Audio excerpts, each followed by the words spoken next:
Hi Aries, January 2026, Happy New Year! Ito na po ang inyong reading. Kuha lang tayo ng ilang guidance, advice, messages para sa unang buwan ng taon. Anong kailangan yung gabay? Mensaheng gabay po. Aries Energy, January 2026, message for you. Para sa mga Aries na maring makapakinig nito, kamusta? Kamusta kayo? Kamusta ang pagpasok ng taon? Sa pagpasok ng bagong taon na ito, anong kailangan mong marinig? Unang buwan tayo. January 2026, Aries, guidance, the Hierophant, Page of Pentacles. Ang dami nito. Subukan lang natin maging straightforward sa messages kasi medyo late na tayo. Tumatalon pa, excited po. Isa-isahin natin. Medyo late na yung upload natin kasi naging busy si Moonchild. Pero sana na-enjoy nyo ang holiday. The Emperor, kayo na to. Aries energy, zodiac sign Aries to.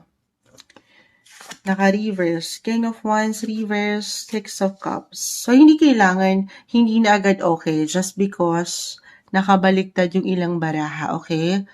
Kung bago lang po kayo kay Moonchild. Actually, full of energy ang aking nakikita. Grind kung grind. Work kung work ang energy. May ganun ba? Ramdam nyo ba? Ang pagka-busy, parang meron kayo ilang hinahabol na ilang kota or ilang kailangan harapin na proyekto sa trabaho or ilang kliyente. May pagka-busy agad ang unang buwang ito. January para sa inyo, Aries. And I feel with your cards, the Page of Pentacles, guys, manifestation. Panghawakan nyo na, tanggapin nyo na, ipahayag nyo na. Anything is possible. Ganun yung energy, guys. Very positive po. Full of positive potential, possibilities, opportunities. Walang imposible. Ngayon pa lang, Moonchild parang hindi naman, wala naman. Stay optimistic. Again, manifestation. Stay positive. The Eight of Swords. Gawin nyo kung ano yung pakiramdam nyo ay makapagpapaangat sa inyo. Meron kayong gabay along with your other cards. Hindi kayo nag-iisa. May ilang suporta. Someone nakatataas, your boss, a VIP, a client, an emperor. Ito na kayo mismo kung kayo yung mga negosyante. The King of Wands, yung pagiging boss-like, leader-like yung energy. Yes po. Kayo na to mismo. May pag-level up akong nakikita. Kahit pa sa mga pagkakataon, mababa lang yung enerhiya. For some of you, actually, sabi ko nga, lalo kung alam nyo sa inyong mga sarili po, na nag-push kayo, or patuloy kayong nagpo-push, unang buwan ng taon, grind kung grind, as I've mentioned, eyes on the prize, yun po ay hindi mababaliwala. Ngayon pa lang, maaaring mas maramdaman nyo yung enerhiya ng oportunidad, yung pagpasok sa unang buwan ng taon. Oo. Or ito yung pinaka-advice, pinupush kayo guys ng inyong mga guides na mag-focus kayo sa merong mas pang long-lasting, yung security, mas merong stability, bumuo na kayo ngayon pa lang ng pundasyon, sa kung ano yung mga gusto niyo pang ma-reach. 6 months, a year from now, Aries, walang imposible. Paangatin niyo yung pagiging leader-like, yung leadership role niyo. Okay, yung mga strategic niyong galawan dyan. At walang imposible. Sabi ko nga, alam ko, matamis yun. But I feel astrologically, sobrang mag-a-apply ito, guys. Si planet Mars, your planet ruler, is currently nasa inyong mga 10th house of career or anything connected. Saan man kayo kumikita, saan kayo higit naglalaan ng enerhiya sa trabaho, pinagkakakitaan. andyan yung enerhiya, the energy is giving, parang ganun. And I feel, andyan nga yung pagiging nyo motivated, determined, na kailangan meron kayong ma-reach talaga ngayon pa lang na something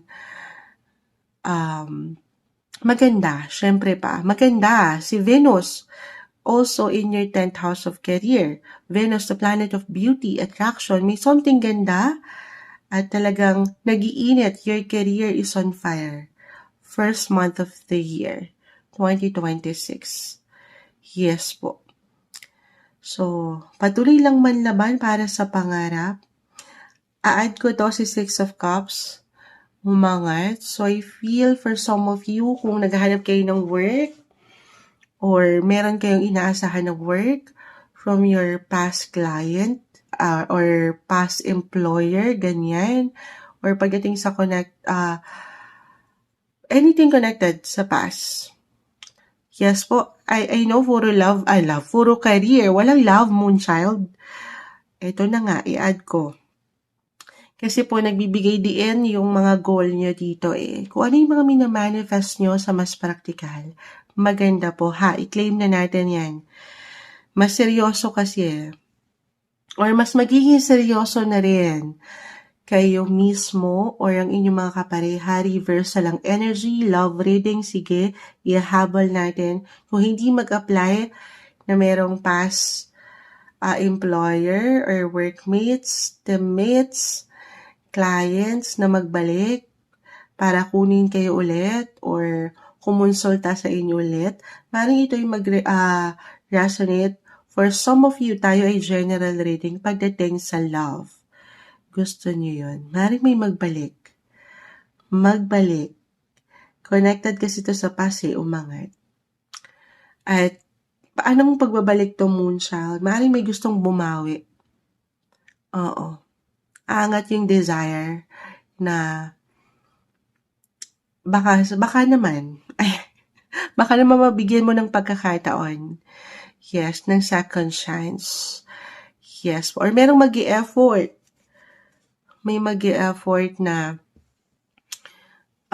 mas mapatatag yung relasyon. So for some of you, I feel na merong reconciliation, reconnection, or merong pahabol, kahit hi and hello over the net. Anong hi and hello? Pahabol na kamustahan, greetings, since dumaan ang holiday, Christmas season, at ngayon yan magpaparamdam. Yes po, merong mag-e-effort, kahit sa simpleng paraan. Ito yung umaangat na guidance, laban lang, tuloy lang, unang buwan ng taon para sa inyo, January 2026, Aries.